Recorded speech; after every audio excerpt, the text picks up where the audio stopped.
This is Transformers Dark of the Moon Voyager class Shockwave. The figure is part of the second wave of the Voyager class figures for the Dark of the Moon toy line, and it is one of the most anticipated figures in the entire toy line. And folks, this is an amazing figure.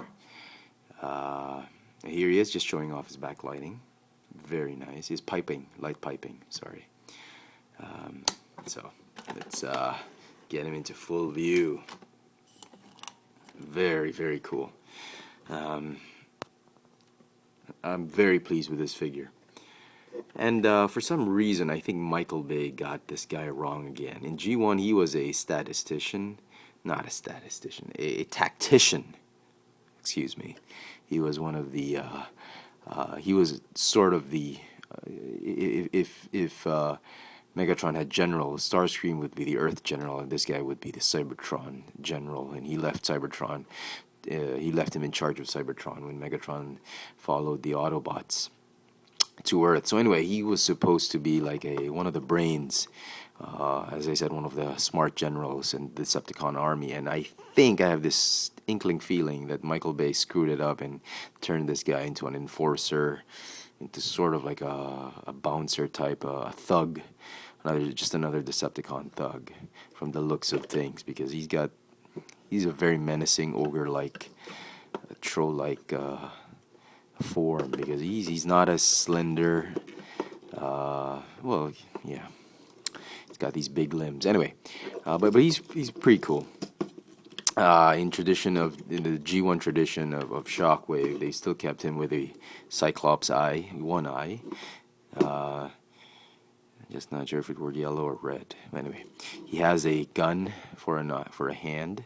For his right arm is a gun, which is very cool. He even has that hose, that energy hose or whatever. You can pop up the other hand if you wish, but in G1 tradition, Soundwave just has a gun for a right hand. He's even comes with a sword.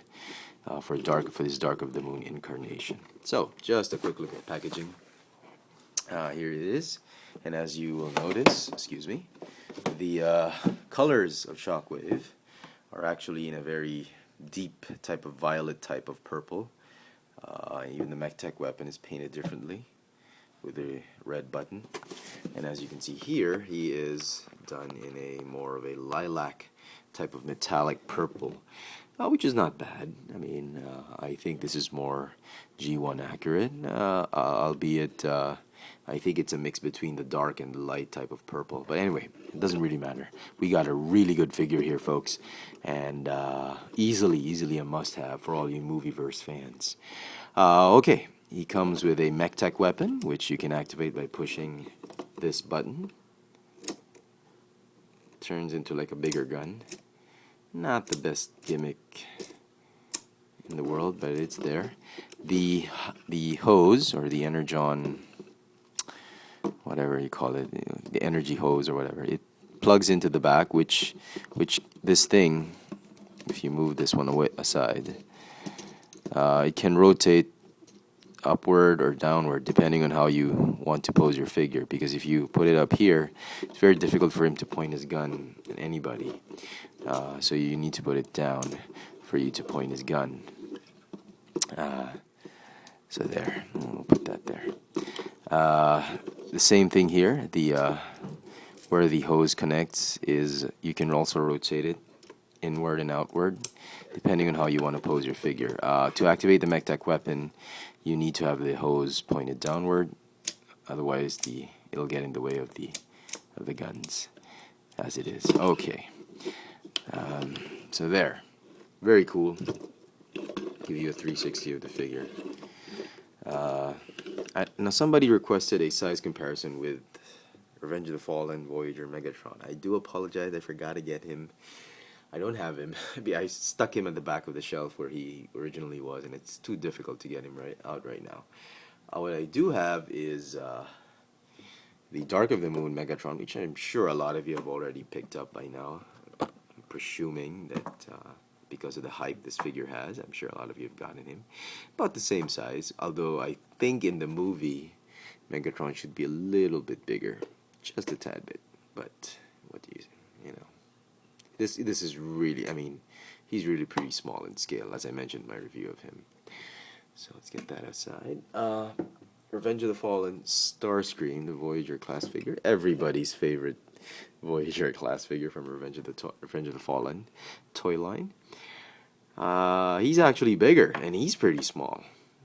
So Shockwave, he's not small. He's not tall. So there. I was sort of assuming that he'd be bigger, but yeah. Now, he was supposed to be one of the generals on Cybertron, a tactician, one of Megatron's closest aides, and he left Cybertron to his charge. He left him in charge of Cybertron when Megatron went after the Autobots to Earth. That was in the cartoon. For the movieverse, I have this weird feeling that Michael Bay got this one wrong, and I think he's turned Shockwave into just a regular Decepticon thug. Which is a little bit of a shame. I was kind of I don't know. Let's hope for the best. I haven't seen the movie, but when we do see the movie, we'll know. I'm still kind of hoping Megatron has Shockwave and Starscream as his as generals, and we'll see. Let's see how it goes. So very cool. He also comes with a sword. It's also removable. You can attach the gun here, but it doesn't fit as well as on the right hand. In the same manner, you can attach the blade there, but this is really where the gun fits. This is sort of like a Cybertronian spear of some sort. You can attach. There is a spot where you can clip on another weapon. There are other spots, I think, which you can also clip weapons to. Oh, here on the MechTech weapon. So that's pretty cool. Articulation, he has a swivel neck. He's got some shoulder articulation right here. It doesn't fully come down. Okay, it doesn't fully come down. He has a bicep swivel and another hinge joint up here, shoulder swivel, an elbow hinge, a wrist hinge because of articulation. He's got a ball hinge ratcheting hip joint, very tight ratchet joints, thigh swivel, double hinge knee because of transformation, and some ankle and some feet articulation because of transformation. This thing just keeps popping off, and the hose will really restrict his movement. I can't shoot forward. Megatron, I cannot shoot. I cannot. Okay. Anyway, let's just take it off for now. All right. He has no waist swivel. I am shocked that Shockwave has no waist swivel. I was expecting that, but maybe because of transformation, it was a big constraint. Okay, so let's transform him. You can remove the weapons if you wish, or you can keep them on, which, yeah, we'll keep the weapons on. You must remove this. Okay. Very straightforward transformation. The instructions are okay. They're pretty good. But there is a point in the instruction manual where it becomes tricky. This part, from step 15, becomes step 16. I have no idea what happened there. I had to figure it out. I thought he swiveled this. The arrows should have been here, going that way, because of the way this thing is positioned. So I could not figure that out for a while. Maybe I was just stupid, but it was very confusing. And then that and that. This part, which I will show later. Or now. Okay, we'll show now. Let's transform this guy. Okay, unpeg this, like that. Here, and let me show you. You're supposed to do this, like that, and then like this. All right, like that, and clip this forward, like that. Over here, easiest. You're supposed to rotate this over here, but I think it's easier if you do it. Well, if you do the head this way, and then do it this way. Okay, and then open it up like that, and then move it here. Fold up the feet, fold up the knees, fold up the heels. Okay, and then put the hips this way, rotate the feet this way. Okay, take the feet this way.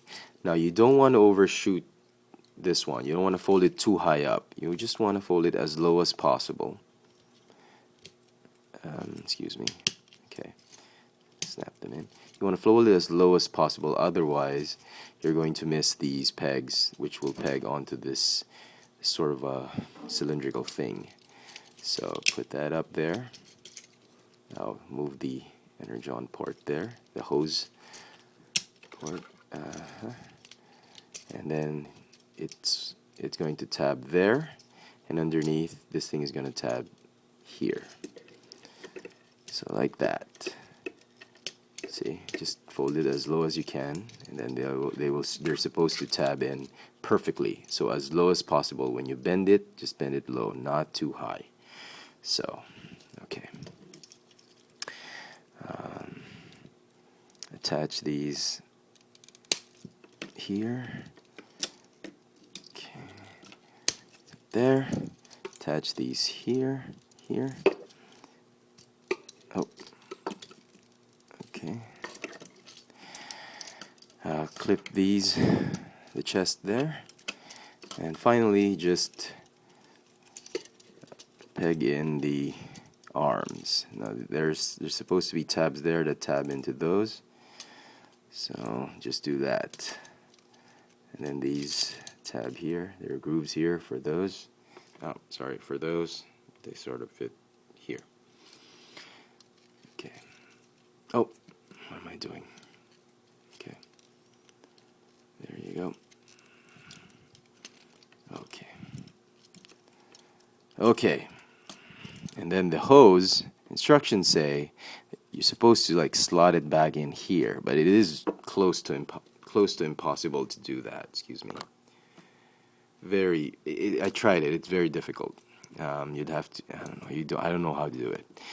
The best way I know is just stick it in one of these MechTech ports, either here or I think here is best.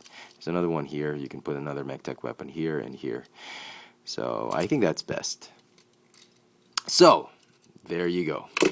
That's Shockwave's Cybertronian tank mode. Very cool. Not the most impressive tank mode, but it's pretty cool. Yeah, not bad. Colors are great. They match very well. 9.5 out of 10. 9 out of 10, definitely. The waist articulation would have made this perfect. But as it is, it's still a wonderful, wonderful Voyager class figure. If you've got to pick up just one Voyager class figure for the Dark of the Moon toy line, this has got to be it. So, there you go, my extended, lengthy version yet again of another Voyager class figure from the Dark of the Moon toy line. I hope you found this video informative and insightful in some way. And yeah, catch my other videos. They're coming soon. If you want to follow me, keep tabs on what I purchase, my latest toy purchases, and my upcoming reviews, please follow me on twitter.com. There you go, the Transformers Dark of the Moon Voyager class Shockwave. Thanks for watching.